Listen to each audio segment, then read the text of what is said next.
So this is going to be another movie review. This one's called The Incredibles 2004. Giving this 1 out of 5 stars. I hated this flick. I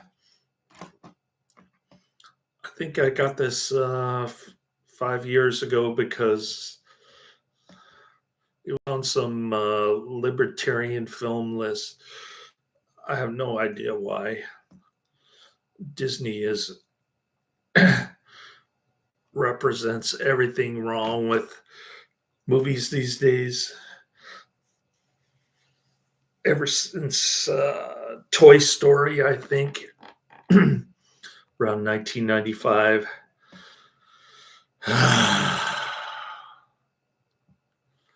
And the funny thing was that 5 years ago, my son recommended the sequel,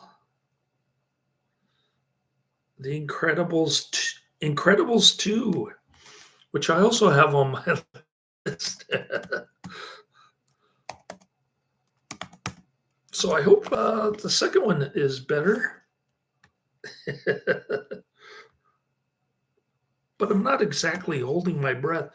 And I'll probably get around to reviewing the sequel sometime next week if I can boogie through more episodes of Saint Teresa of the Andes, the first Chilean saint, 1989, also known as Teresa de los Andes.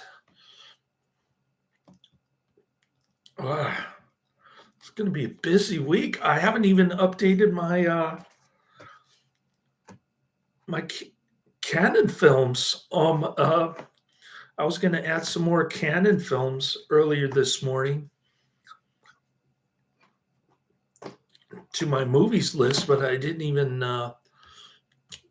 wake up early enough. I kept hitting the snooze button thinking, oh man, my rental's going to expire. I better wake up and finish The Incredibles.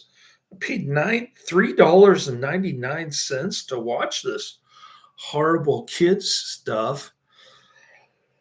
I think my son would have liked this about 5 years ago. Anyways, The Incredibles is a 2004 U.S. animated superhero film produced by Pixar Animation Studios for Walt Disney Pictures. We mentioned everything that's wrong with Walt Disney Pictures. And it came to a crescendo with the remake of Snow White. Another movie that I have on my list to trash online once I get around to it, if I don't die first. Written and directed by Brad Bird. It also stars the voices of Craig T. Nelson from Poltergeist, Holly Hunter, Sarah Vowell, Spencer Fox, Jason Lee, Samuel L. Jackson, and Elizabeth Peña.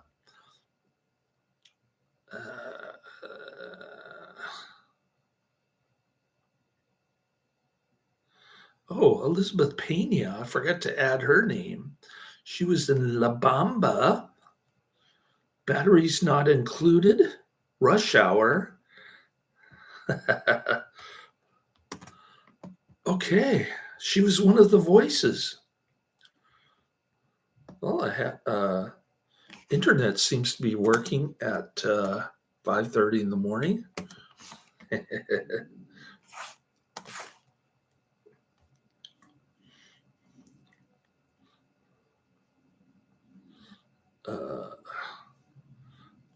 Here we go.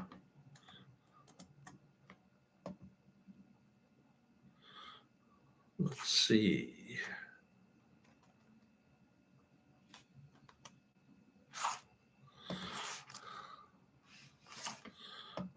Well, that didn't work. Let's try it again. Trying to update the tag here. There we go. That's better. Save. All right. We added Elizabeth Peña, set in a retro futuristic version of the 1960s. The film follows Bob and Helen Parr, a superhero couple retrospectively known as Mr. Incredible and Elastigirl, who hide their powers in accordance with the government mandate and attempt to live in a quiet suburban life with their three children. However, Bob's desire to help people draws the entire family into a confrontation with a vengeful fan turned foe. And his hair sticks straight up. It looks like he's got hairspray, and he's got the goofy sticking up straight hairdo.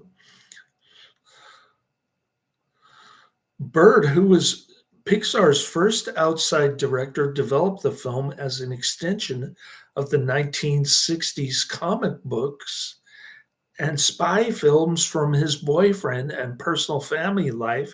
He pitched the film to Pixar after Warner Brothers box office disappointment on his first feature, The Iron Giant, 1999, and carried over much of its staff to develop The Incredibles. The animation team was tasked with animating an all-human cast, which required creating new technology to animate detailed human anatomy, clothing, and realistic skin and hair. Michael Giacchino composed the film's orchestral score. The Incredibles debuted at the El Capitan Theater on October 24th, 2004, and it was released in theaters in the US on November 5th. It earned $632 million worldwide, finishing its theatrical run as the fourth highest grossing film of 2004. The Incredibles received widespread acclaim from critics, with praise for its animation, screenplay, voice acting, action sequences, sound design, humor, and music. The film won Best Animated Feature and Best Sound Editing at the Academy Awards, with 2 additional nominations for Best Original Screenplay and Best Sound Mixing, as well as the Annie Award for Best Animated Feature. It was the first entirely animated film to win the prestigious Hugo Award for Best Dramatic Presentation. A sequel, Incredibles 2, was released in June 2018, while a third film is in development. Okay. My son's Chinese family actually took him to see Incredibles 2, and he liked it when he was, how old was he? Well, actually, this is amazing, but my list is June 2018. That's more than 5 years ago. That's like 7 years ago. So my son saw this when he was 7. I think with his, he saw the sequel. And my list is 7 years old. Amazing. All right. Karate Man tricked me. Karate Man said he's been a fan of my channel for 5 years, but it's actually been 7. All right, here we go. Production company Pixar Animation Studios, distributed by Buena Vista Pictures Distribution. Release dates October 24th, 2004, El Capitan Theater, and November 5th, 2004 in the rest of the United States. Running time 115 minutes, way too long. Country US, language English, budget of $92 to $145 million. Well, it cost a lot of money to do this kind of animation. Box office is $631.6 million. That's a decent return on investment. This was back when Disney was making money.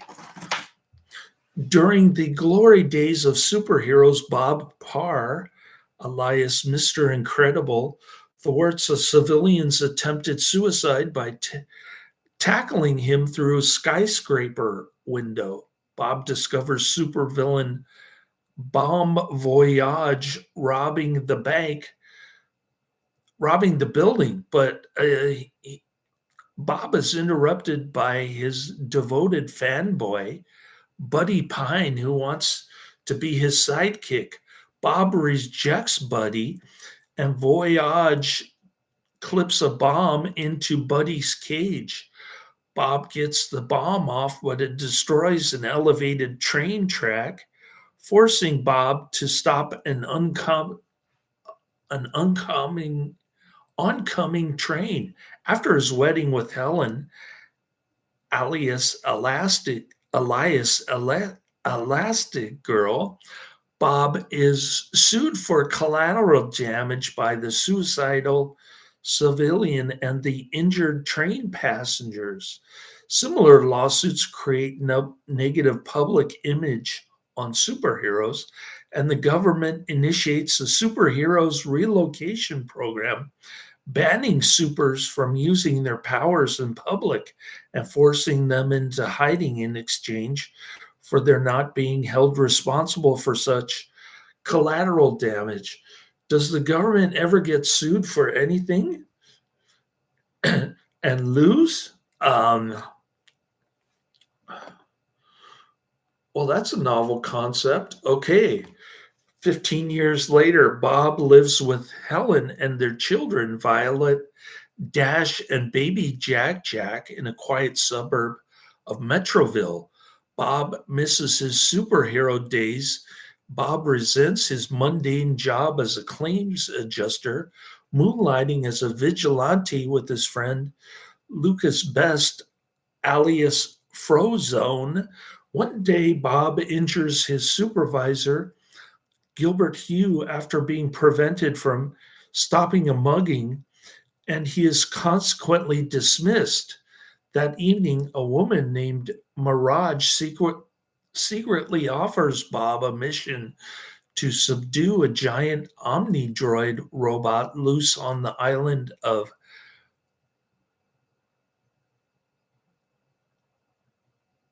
Nornansen.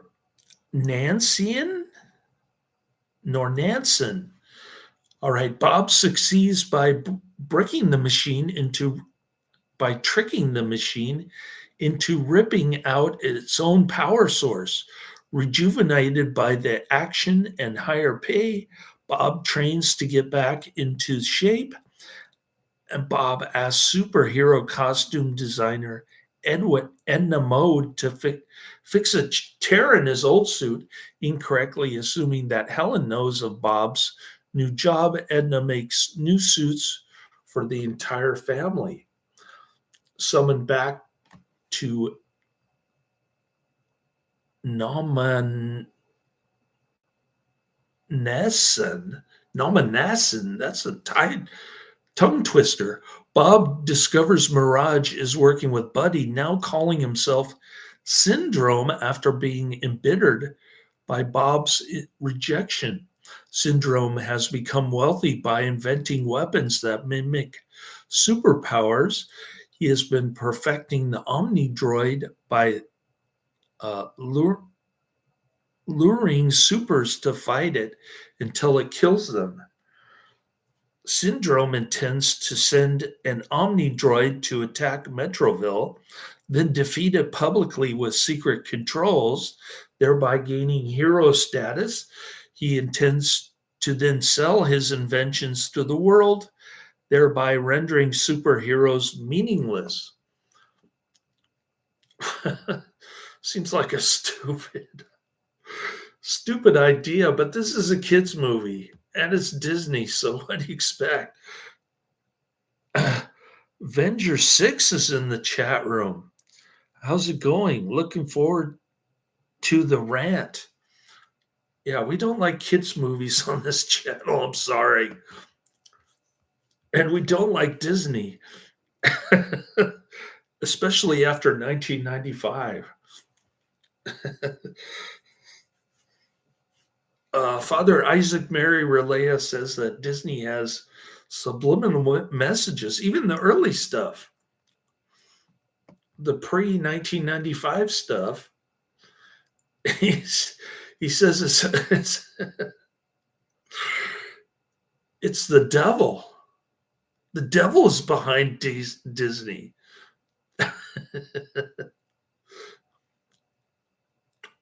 All right, Helen visits Edna. Helen learns what Bob has been up to. She activates a beacon Edna built into the suits to find Bob, inadvertently causing him to be captured while infiltrating Syndrome's base. Helen borrows a private plane to fly to Noman Isan. Violet and Dash stow away, leaving Jack with a babysitter.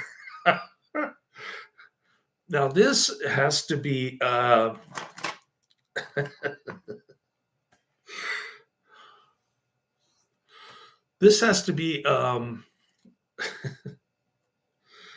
making fun of babysitters, which is actually something unexpected from Disney anyway. Despite knowing that there are children on the plane, Syndrome shoots us down. Helen and the kids survive and they make their way to the island, disillusioned by Syndrome's callousness. Mirage releases Bob. Mirage informs him of his family's survival. Syndrome's guards pursue Dash and Violet, who fend them off with their powers, and they reunite with their parents. Syndrome captures the family before following the Omni droid to Metroville. Violet uses her powers to free her family, and Mirage helps them reach Metroville. Recognizing Syndrome's remote control gauntlet as a threat, the Omni droid disarms and knocks him out. The Incredibles and Lucius fight with the Omni droid. Helen and the kids retrieve the remote control, allowing Bob to destroy the robot's power source. The family and Lucius are appreciated by the public trust, just as Syndrome awakens to see their victory. Returning home, the Pars find Syndrome abducting Jack to raise as a sidekick for revenge. As Syndrome flies up, Jack's superpowers manifest and he escapes Syndrome's hold. Helen rescues the falling baby and Bob throws his car at Syndrome's plane, sending him into one of its engines off camera, of course, or off animation, I guess I should say. 3 months later, the Pars witness the arrival of the super villain, the Underminer. The Underminer, who wants to take away people's happiness and peace.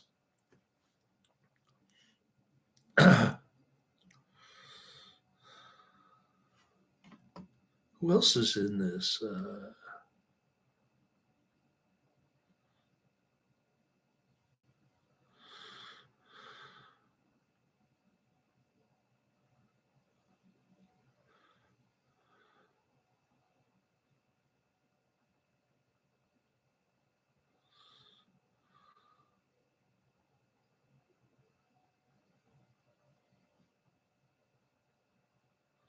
Wallace Shawn. I guess I should add his name. Wallace Shawn. All right. So I guess they get the token black guy as a superhero. That's the Disney woke diversity badge that they have to do nowadays. Uh,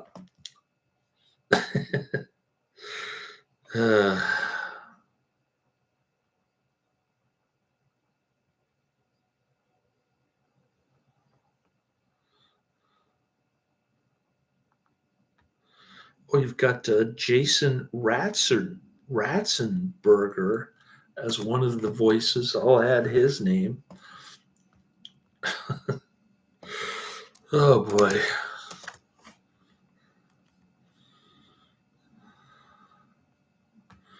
Well, you might like this if you're like 8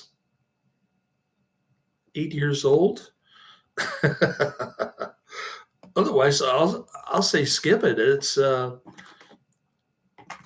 like watching a Scooby Doo cartoon or something. I don't know.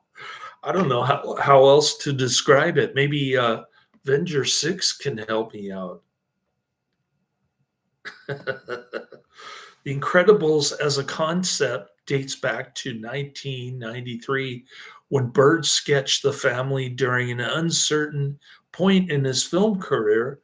Personal issues had percolated into the story as they weighed on him in life. During this time, Bird had signed a production deal with Warner Brothers feature animation, and he was in the process of directing his first feature, The Iron Giant.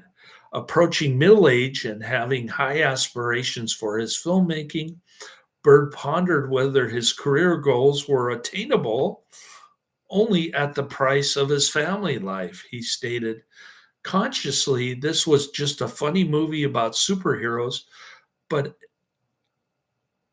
I think that what I was going on in my life definitely filtered into the movie. After the box office failure of The Iron Giant, Bird gravitated towards this superhero story. He imagined it as an homage to the 1960s comic books and spy films from his boyhood. And he initially tried to develop it as a 2D cell animation.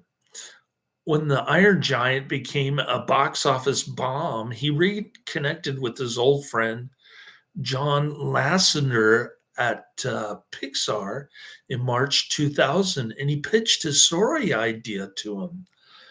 Bird and Lasseter knew each other from their college years at Cal Arts in the 1970s. Lasseter was sold on the idea, and Lasseter convinced Bird to come to Pixar, where the film would be done in computer animation.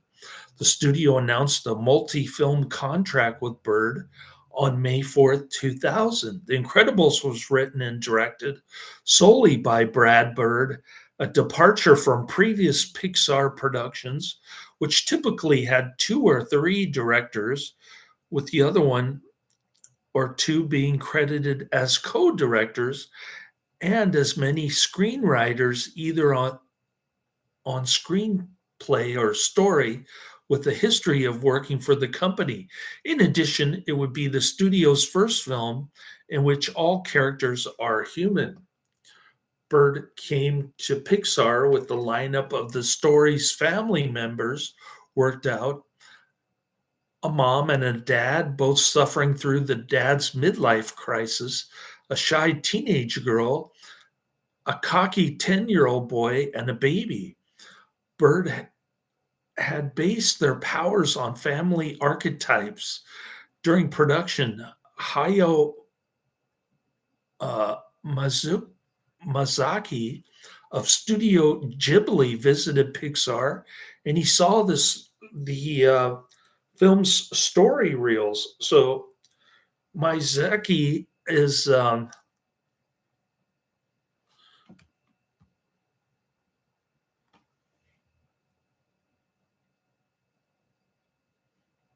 did some pretty good Japanimation films. Uh, I just can't think of the names of them right now off the top of my head. We like Studio Ghibli. We do not like Disney. When Bird asked if the reels made any sense or if they were just US nonsense, Miyazaki replied through an interpreter, I think it's a very adventurous thing you are trying to do in a US film. Syndrome was originally written as a minor character who assaults Bob and Helen at the beginning of the movie, only to die in an explosion that destroys the Parr's house, in this version, the Smiths. But he was made the main antagonist because the filmmakers liked him more than the character of Zarek, who was intended to fulfill that role. The snug character that Helen talks to at the phone in the final film was intended to fly Helen to Nomasan Island and to die, but he was removed from that position when Lassner suggested having Helen pilot the plane herself. Syndrome was based on Brad Bird himself. Holly Hunter, cast as Helen Parr, Elastigirl, never voiced an animated character before. Holly Hunter saw the role as an exciting opportunity to expand her repertoire. She was also drawn to the film by its unique and unconventional story about family and human dynamics. Bird considered Hunter one of the finest actresses in the world, capable of playing a sensitive character who also has a very sturdy center. Like Hunter, Craig T. Nelson also had never done a voice role, but had wondered about wanting to do a role after he recalled seeing the Iron Giant again. He did his voice work when not working on The District, which he was starring in at the time of the sessions, which took over 2 years. Spencer Fox was cast as Dashbar, which was also his feature film debut. Brad Bird wanted to give Dash a realistic, out-of-breath voice in certain scenes, such as the jungle scene, so he made Fox run 4 laps around the Pixar studio until he got tired. Sarah Vowell was offered the role of Violet unexpectedly. Bird wanted to cast Vowell as Violet after hearing her voice on the National Public Radio program, This American Life. Bird stated that she was perfect for the part and immediately called her to offer her the role. Samuel L. Jackson was cast as Lucius Best, Frozone. Bird cast him because he stated that he wanted the character to have the coolest voice. Lily Tomlin was originally considered for the role of Edna Mode, but Lily Tomlin later turned it down. After she's still alive in 2004.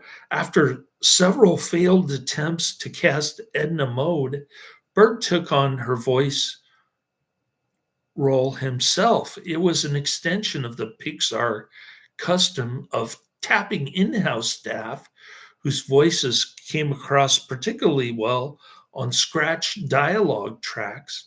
Jack Black was offered the role of Syndrome, but Jack Black turned it down because he thought the character was one-dimensional.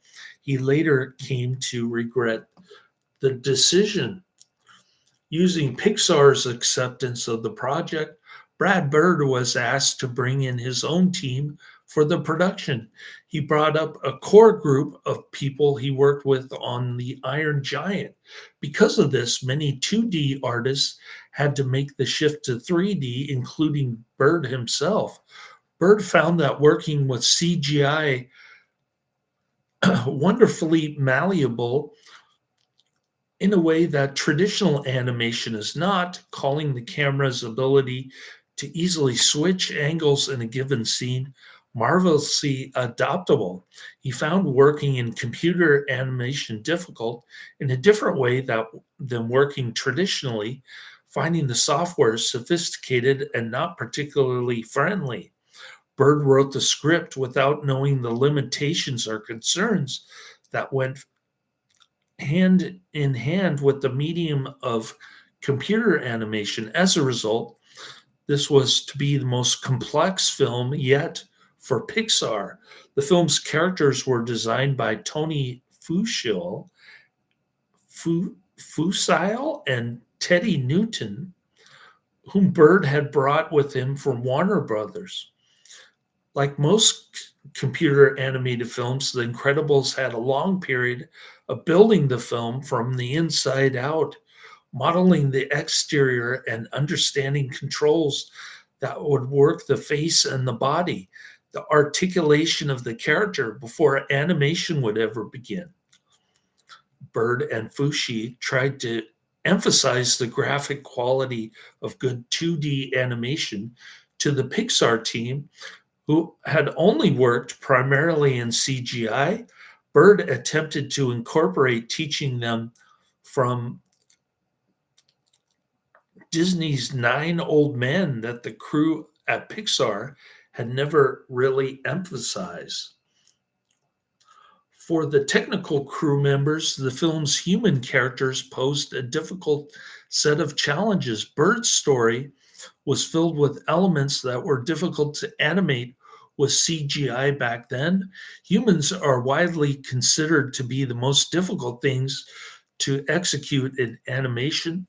Pixar's animators filmed themselves walking to better grasp proper human motion. Creating an all-human cast required creating new technology to animate detailed human anatomy, clothing, and realistic skin and hair. Although the technical team had some experience with hair and cloth in Monsters, Inc.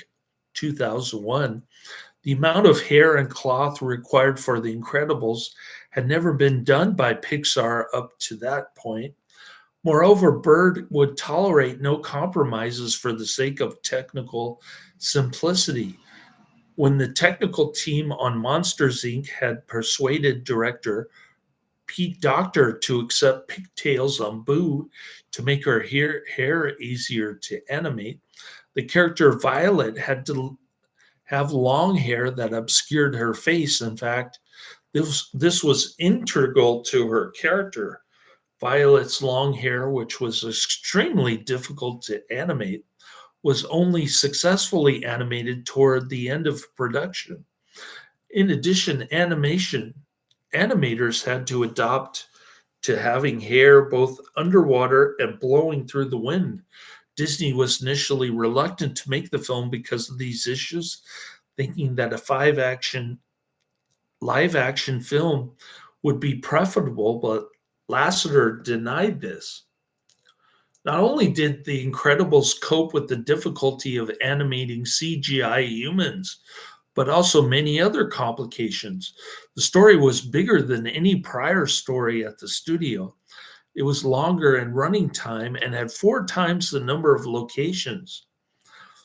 Supervising technical director Robert Sayer noted that the hardest thing about the film was that there was no hardest thing, alluding to the amount of new technical challenges. Fire, water, air, smoke, steam, and explosions were all additional to the new difficulty of working with humans. The film's organizational structure could not be mapped out like previous Pixar features, and it became a running joke to the team. Sayer said the team adopted Alpha Omega, where one team was concerned with building, modeling, shading, and layout, while another dealt with final camera, lighting, and effects. Another team, dubbed the character team, digitally sculpted, rigged, and shaded all of the characters. And a simulation team was responsible for developing simulation technology for hair and clothing. There were at least 781 visual effects shots in the film, and they were quite often visual gags, such as window shattering when Bob angrily shuts the car door. Additionally, the effects team improved their modeling of clouds using volumetric rendering for the first time. The Incredibles was everything that computer generated animation had trouble doing. It had human characters, it had hair, it had water, it had fire, it had massive numbers of sets. The creative heads were excited about the idea of the film, but once I showed story reels of exactly what I wanted, the technical teams turned white. They took one look and thought, this will take 10 years and cost $500 million. How are we possibly going to do this? So I said, give us the black sheep. I want artists who are frustrated. I want the ones who have another way of doing things that nobody's listening to. Give us all the guys who are probably headed out the door. A lot of them were malcontents because they saw different ways of doing things, but there was little opportunity to try them since the established way was working very well. We gave the black sheep a chance to prove their theories, and we changed the way a number of things are done here. For less money per minute than was spent on the previous film, Finding Nemo, we did a movie that had 3 times the number of sets and everything that was hard to do. All this because the heads of Pixar gave us leave to try crazy ideas. This is Brad Bird speaking to McKinsey Quarterly in 2008. The skin of the characters gained a new level of realism from a technology mimic subsurface scattering.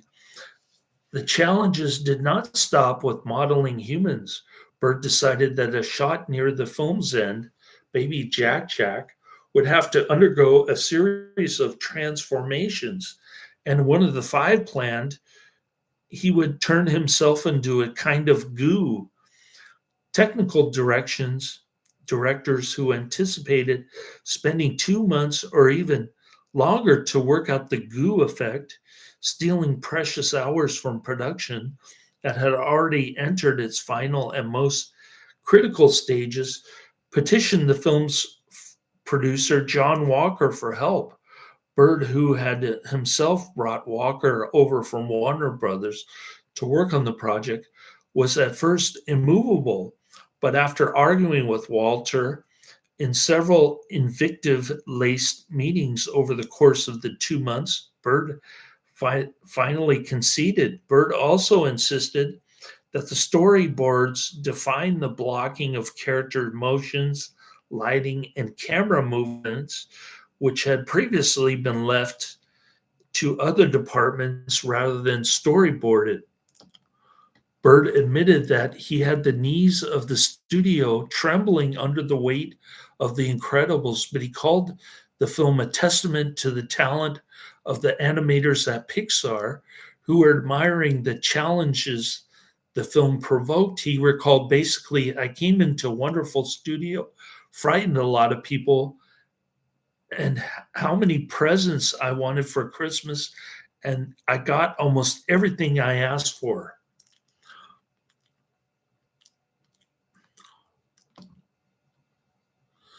The Incredibles is the first Pixar film to be scored by Michael Giacchino. Brad Bird was looking for a specific sound as inspired by the film's retro futuristic design.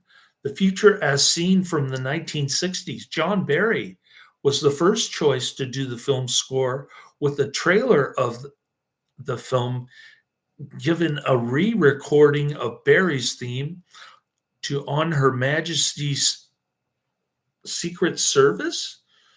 Are you kidding me? The James Bond film with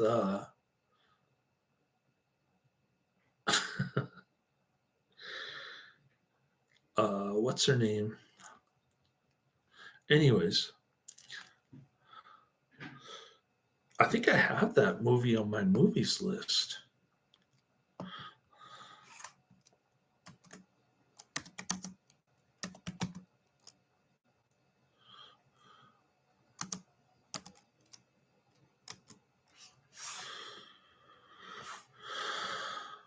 is wrong with this?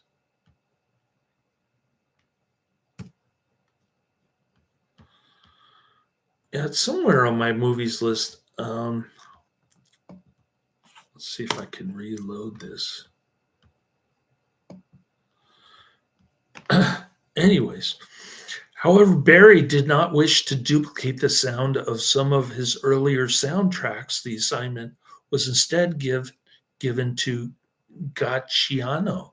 Giacchino noted that recording in the 1960s was largely different from modern day recording, and Dan Wallen, the recording engineer, said that Bird wanted an old feel, and as such, the score was recorded on analog tapes. Wallen noted that brass instruments, which are at the forefront of the film score, sounded better on analog equipment rather than digital. Wallen came from an era in which music was recorded, according to Giacchino, the right way, which consists of everyone in the same room playing against each other and feeding off each other's energy. Many of Giacchino's future soundtracks followed suit with this style of mixing. Tim Simonik was the conductor orchestrator for the score's recording.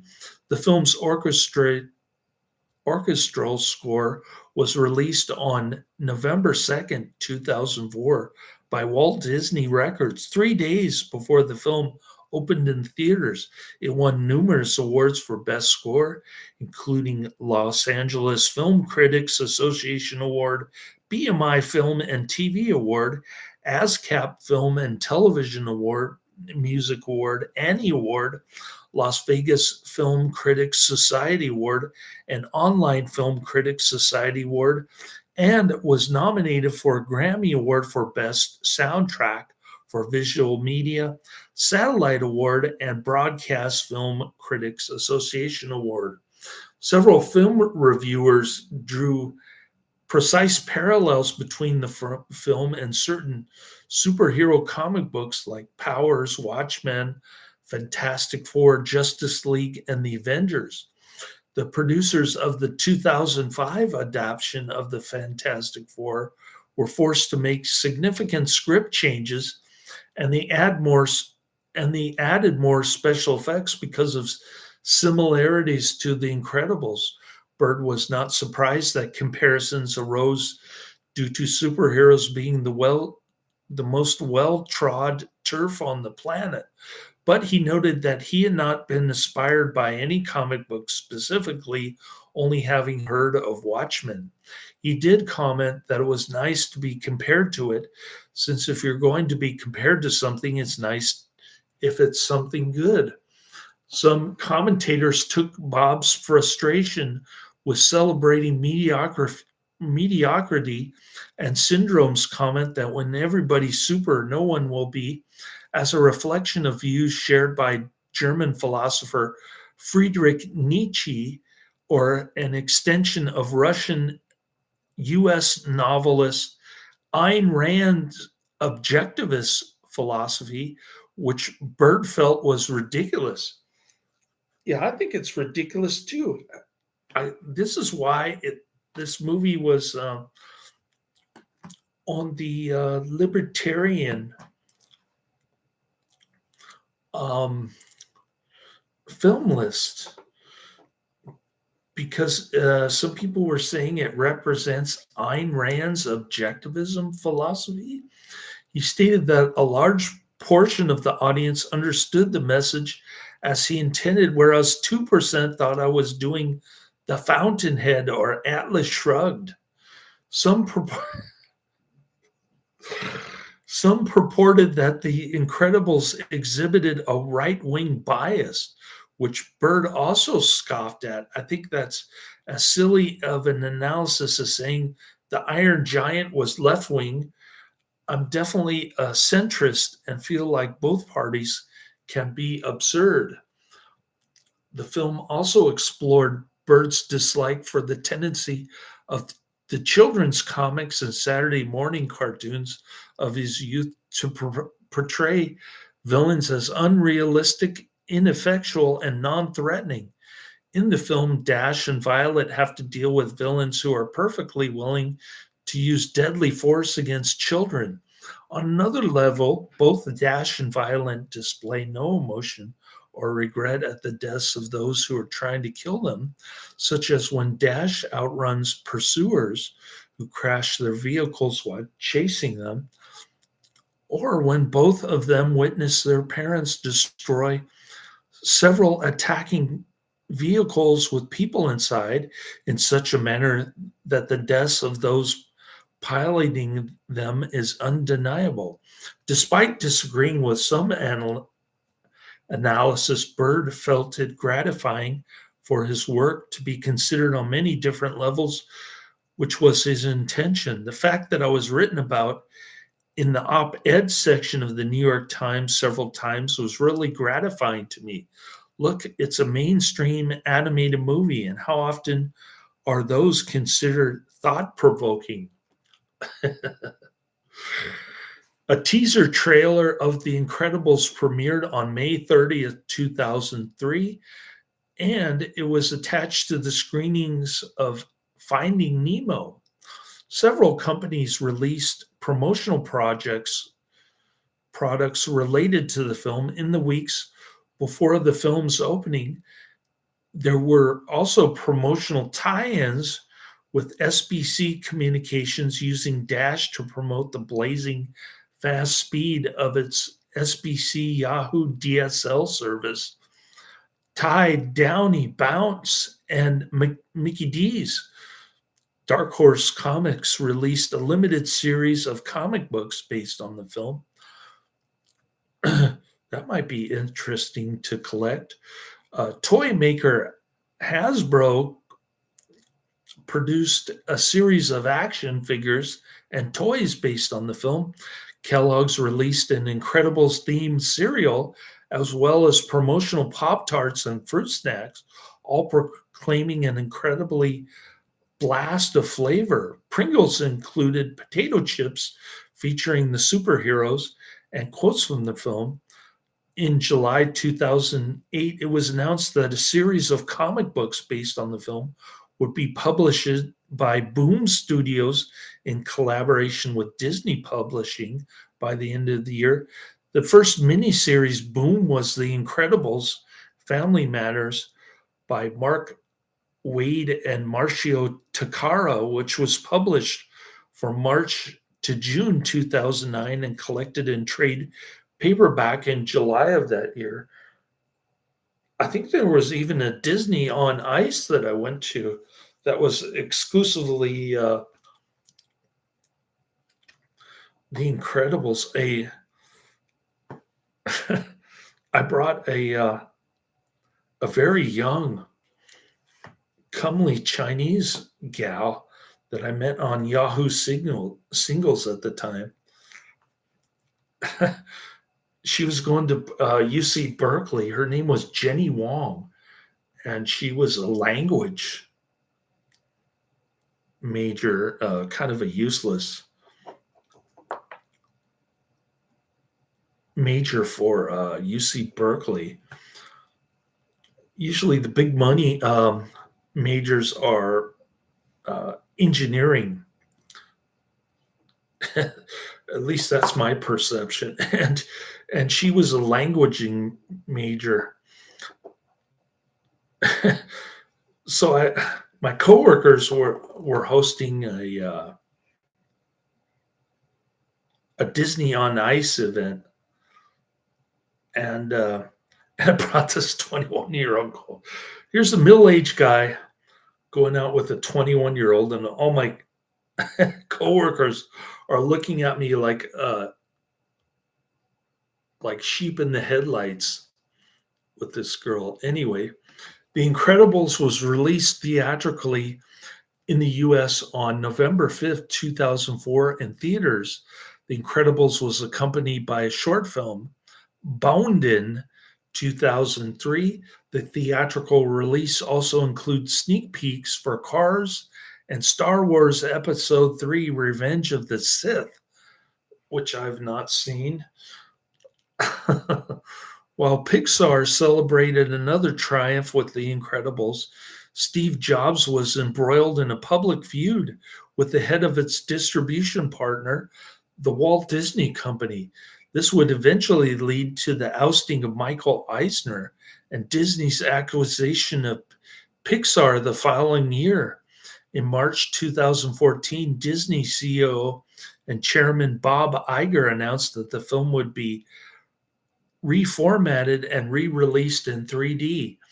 The Incredibles was released and digitally remastered for Max theaters alongside its sequel, Incredibles 2, using their DMR technology in a double feature on June 14, 2018.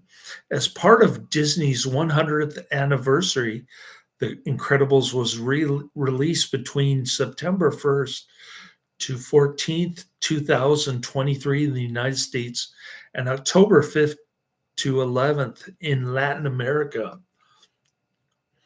The film was first released on both VHS and 2-disc collector's edition DVD set on March 15, 2005. The DVD set was THX certified, consisted of widescreen and a pan and scan full screen versions, and included the two newly commissioned Pixar short films, Jack Jack Attack and Mr. Incredible and His Pals, which were specifically for this home video release, and Bowden, a Pixar short film that premiered alongside the feature film in its original theatrical release. The VHS release only featured the short Bowden. It was the highest selling DVD of 2005 with 17.3 million copies sold. The film was also released on UMD for the Sony PSP. Disney released the film on Blu-ray in North America on April 12, 2011, and on 4K UHD Blu-ray on June 5th, 2018. This marks Disney's first 4K Blu-ray reissue on the format.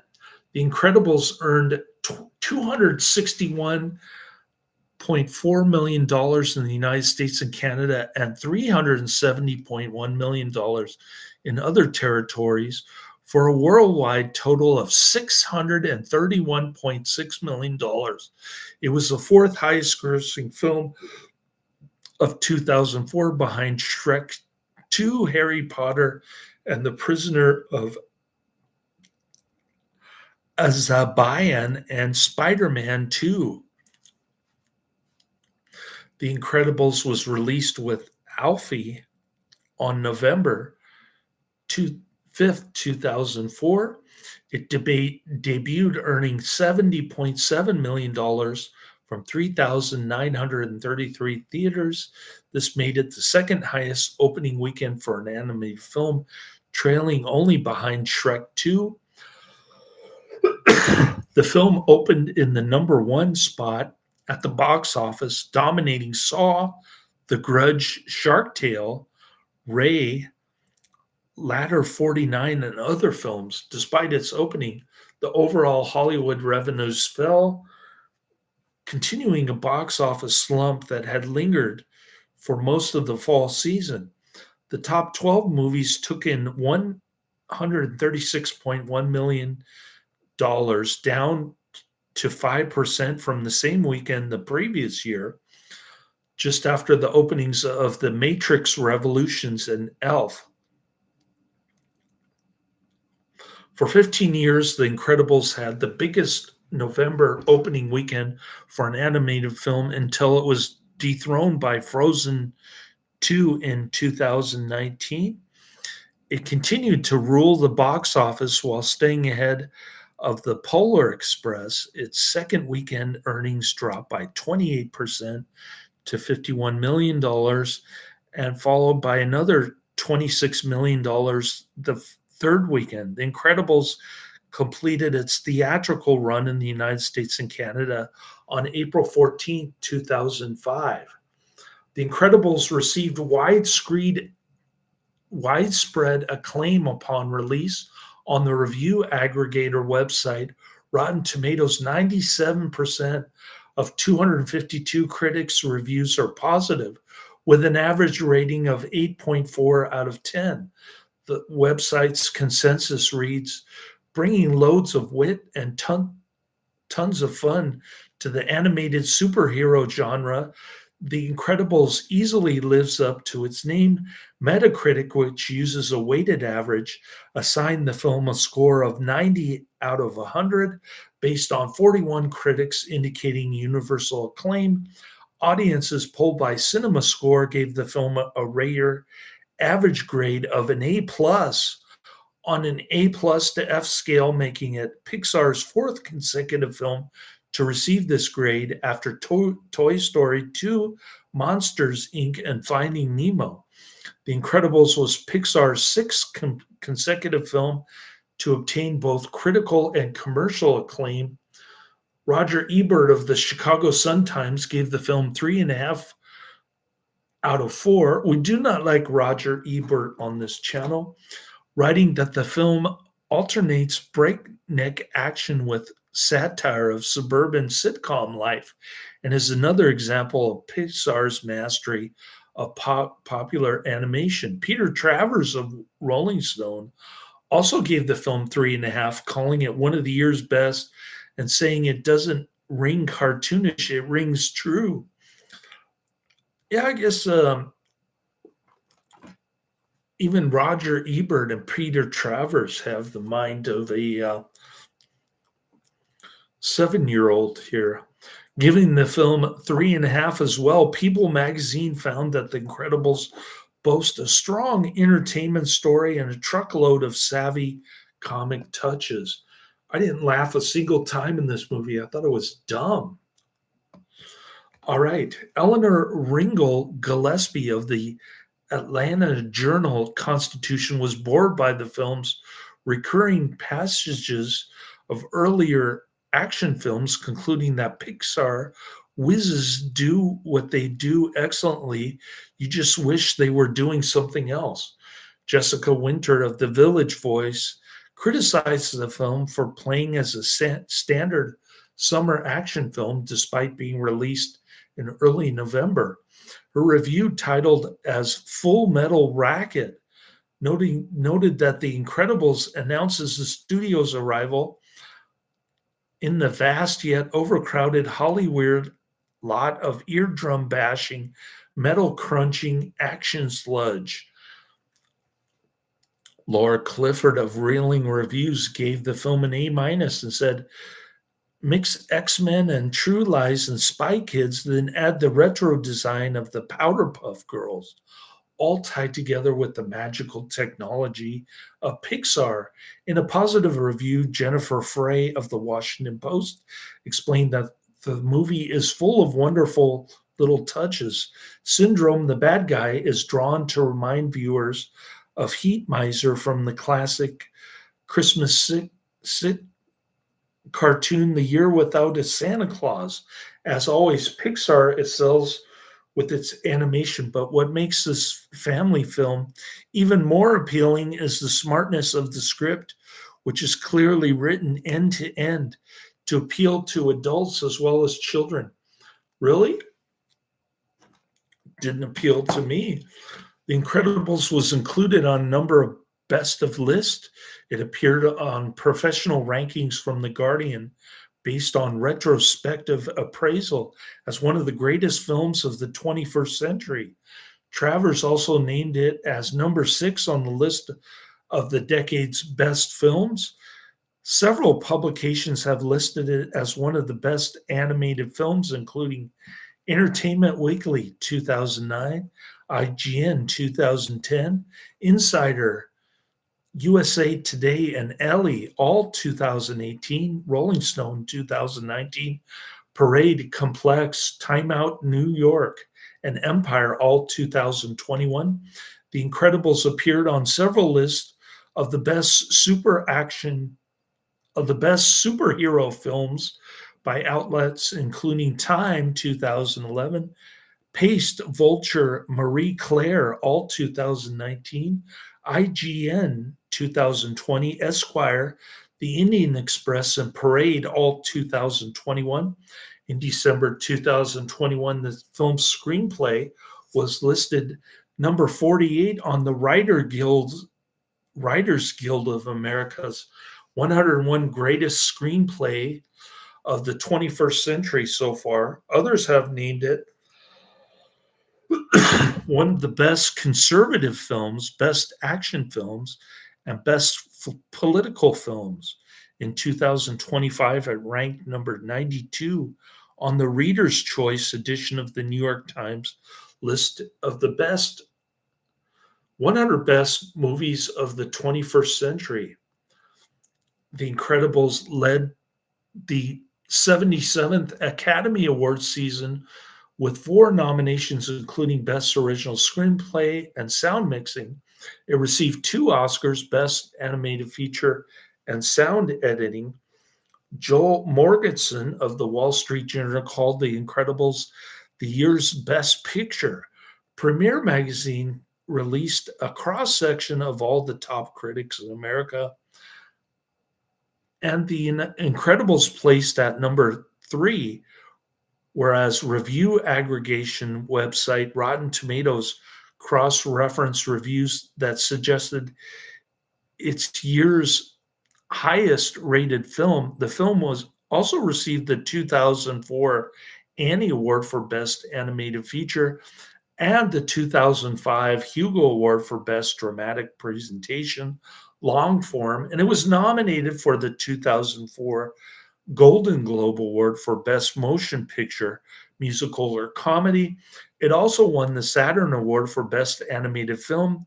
The American Film Institute included it as one of the top 10 films of 2004. It was included on Empire's 500 Greatest Films of All Time at number 400. Can you say lame stream Avenger 6? Oh, I'm up over an hour and I'm going to be late picking up my son. It has received several game adoptions: The Incredibles 2004, The Incredibles When Danger Calls 2004, and The Incredibles Rise of the Underminer 2005.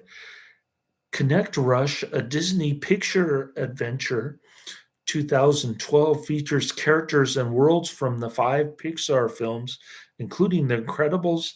Disney Infinity 2013 includes The Incredibles playset featuring the film's playable characters. Lego The Incredibles was released in June 2018. I missed that one. I think by that time my son was too old, and now he hates movies unless they're documentaries about populist politicians from the 50s. George Wallace. All right. The Incredibles. Oh, here we go. 2004, rated PG, 1 hour. It gets a whopping 8 out of 10 on IMDb.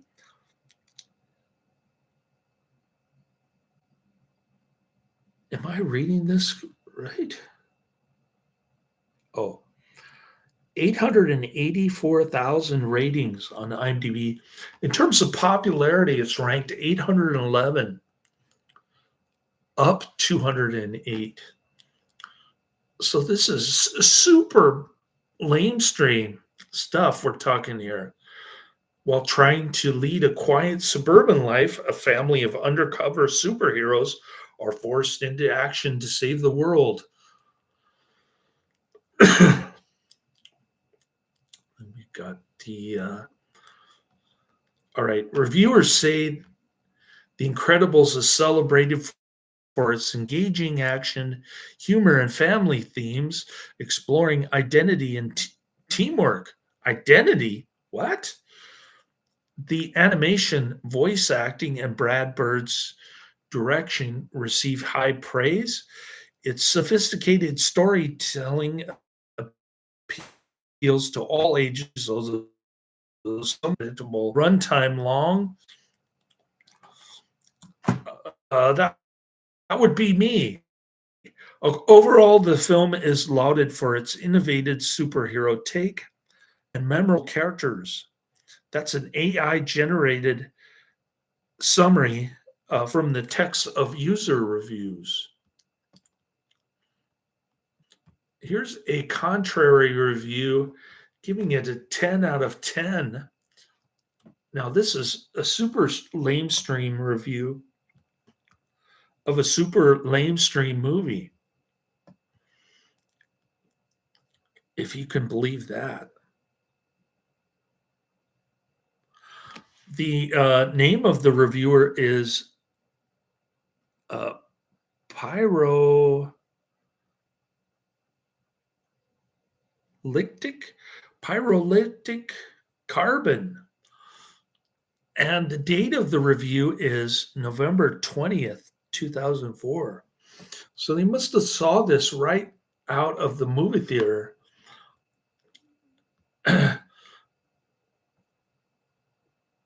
Because I believe it was released in fall of 2024. Giving it a 10 out of 10. The title of the IMDb review is Wonderful, Beautiful to Watch, all in all incredible. Wow, what a movie. I can honestly say that this is in my top 10 movies of all time. How do Pixar continue to outdo themselves at every movie release? The Incredibles is a fantastic story, wonderfully scripted, and with the most stunning animation you have ever seen. It provides a perfectly rounded story with plenty of action, laughs, and almost tears. Basically, this is a story of a man entering a midlife crisis and leaping headlong into it without a care or a thought for his family, proving exceedingly selfish and failing to see the good in his life. Meanwhile, the wife is left to try and look after the family. Really, that's the story.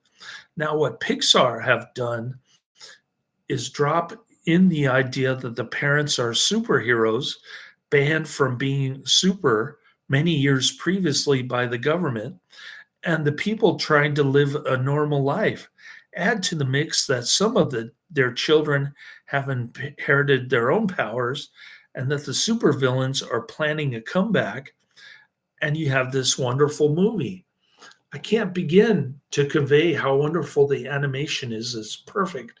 I mean, you'll always be looking at it and knowing it's animation, but when the story takes you along, you'll suddenly realize you're still watching animation. The subtle difference is that you forget, and there are parts, for instance, when the father is cheering his son during the race, that you actually think it is real.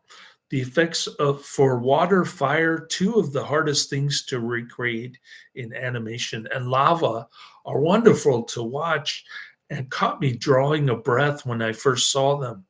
The characters in acting are wonderful, and you will find yourself caring about them as real people.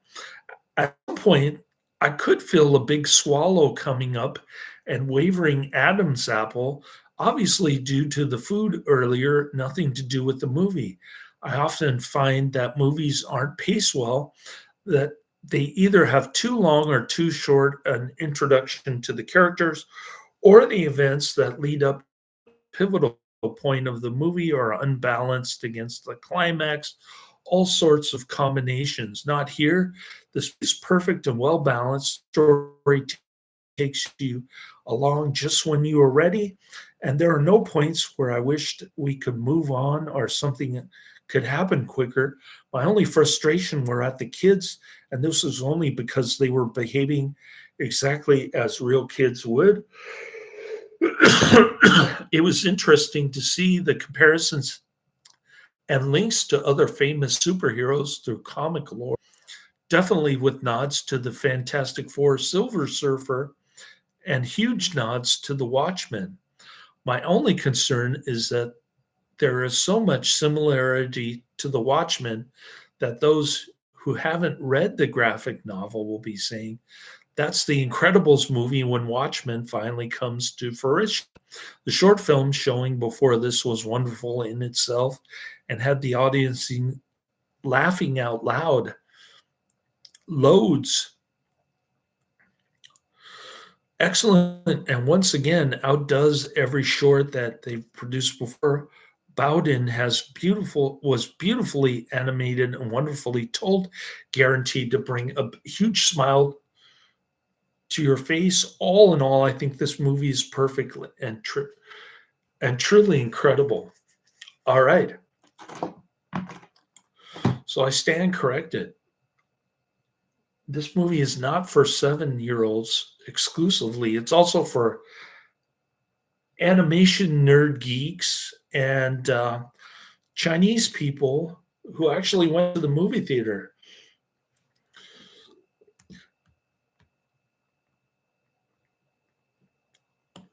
All right.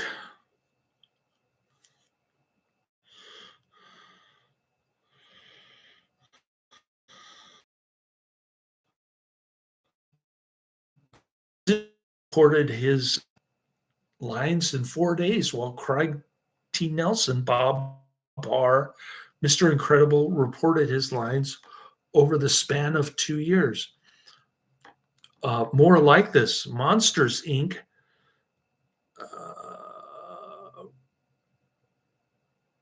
Ratatouille, Finding Nemo, and Incredibles 2, which I have on my list at number 8, gets a 7.5.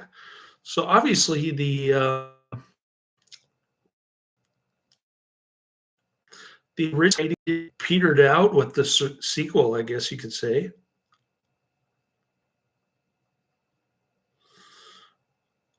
When Syndrome says, "You got me monologuing, I can't believe it," his jaw clips through his shoulder.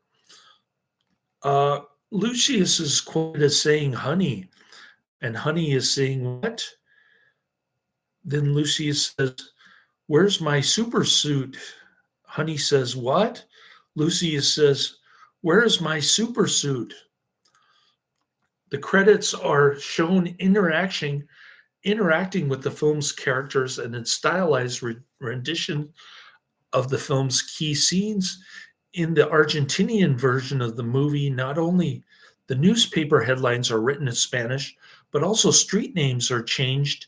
The characters make reference to Buenos Aires city street names, such as Callao, Corrientes, and many others featured in Disney through the decades. 2001. All right. Release date November 5th, 2004 in the US. Country of origin, United States. There's a Pixar website link on IMDb, and the languages are English, French, German, Italian, Portuguese, and Russian, also known as Los Increíbles. Filming locations, Pixar Animation Studios, 1200 Park Avenue, Emeryville, California, USA.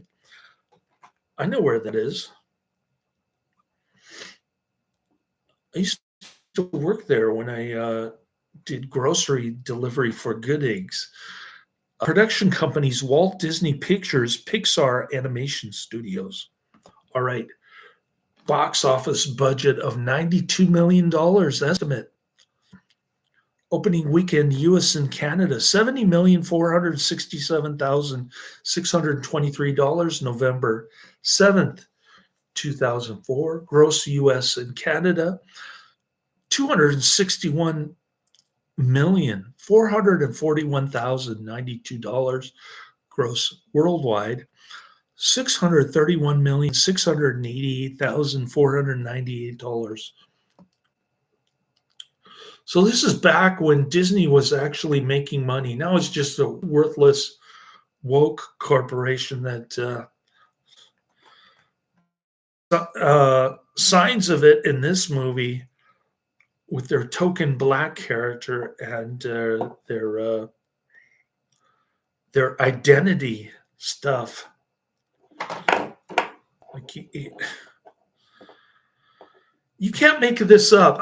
I'm reading this from websites. I'm not making it up. Okay, runtime 1 hour 50, and they say that this is Ayn Rand objectivism. Who made up this stuff? Okay, runtime 1 hour 55 minutes. 115 minutes. This is in color, and the sound mix is Dolby Digital EX-SDDS. The aspect ratio is 2.39 to 1. And there you have The Incredibles. I'm up at 1 hour and 15 minutes. My Wi-Fi didn't crash. Avenger 6 was in the chat room. He made one comment like he always does. And let's go down my list now. What do we got coming down the pike?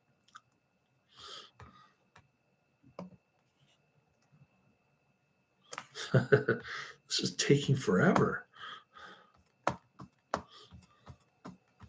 Oh, here we go. All right. So we're going to delete The Incredibles. I'm done with that. All right. A Smell of Honey, A Swallow of Bride, 1969 is at the top of my list. I'll get to it Monday night. Looking forward to it. A Time for Dying, 1969. Number 2 on my list, and Everyday Heroes, 2018. Number 3 on my list. In between, I'll be watching more episodes of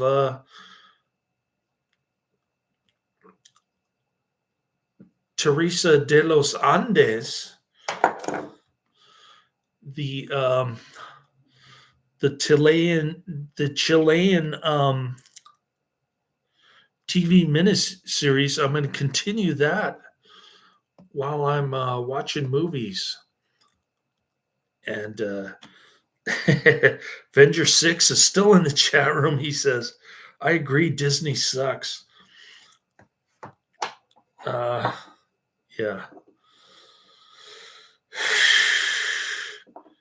All right. Well, I've got The Incredibles 2 and the Snow White remake to trash next. So you got that to look forward to, Avenger 6. Have a good day. Laters.